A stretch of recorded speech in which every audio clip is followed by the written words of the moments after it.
മുള്ളൻകൊല്ലിയെ ഭീതിയിലാക്കിയ കടുവ ഒടുവിൽ കൂട്ടിലായിരിക്കുന്നു.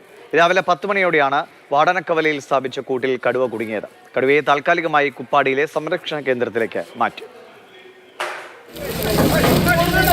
ഒരു മാസത്തിലധികമായി മുള്ളൻകൊല്ലി പഞ്ചായത്തിലെ ജനവാസ മേഖലയിൽ കറങ്ങി നടന്ന കടുവയാണ് ഒടുവിൽ കൂട്ടിലായത്.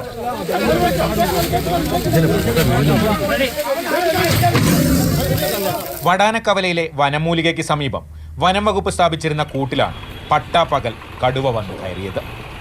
2 മാസത്തിനിടെ നിരവധി വളർത്തുമൃഗങ്ങളെ വേട്ടയാടിയ കടുവയെ കുടുക്കാൻ 4 ഇടത്താണ് കൂട് സ്ഥാപിച്ചിരുന്നത്. ഏകദേശം 10 മണിയോടുകൂടിയാണ് കടുവ കുടുങ്ങിയത് സ്ഥിരീകരിച്ചത്. ഹെൽത്ത് റിലേറ്റഡ് ആയിട്ടുള്ള കാര്യങ്ങൾ, ഇതിൻ്റെ മുഴുവനായിട്ടുള്ള കാര്യങ്ങൾ നമ്മൾ അനലൈസ് ചെയ്തതിന് ശേഷം ഡോക്ടർ റിപ്പോർട്ടോടക്കം നമ്മൾ ചീഫ് വൈൽഡ് ലൈഫ് റിപ്പോർട്ട് ചെയ്യും. അതിനുശേഷം ബാക്കിയുള്ള കാര്യങ്ങൾ തീരുമാനിക്കും. WWL 127 എന്ന ആൺകടുവയാണിതെന്ന് വനം വകുപ്പ് അറിയിച്ചു. മുൻ വർഷങ്ങളിൽ വയനാട് വന്യജീവി സങ്കേതത്തിലെ ക്യാമറ ട്രാപ്പുകളിൽ ഈ കടുവയുടെ ചിത്രങ്ങൾ ലഭിച്ചതിനെ തുടർന്നാണ് ID നൽകിയിരുന്നത്. 2020-21 കർണാടകയിലെ നാഗർഹോളെ കടുവ സങ്കേതത്തിലും ഇതേ കടുവയുടെ ചിത്രങ്ങൾ കിട്ടിയിരുന്നു. മാതൃഭൂമി ന്യൂസ്, വയനാട്.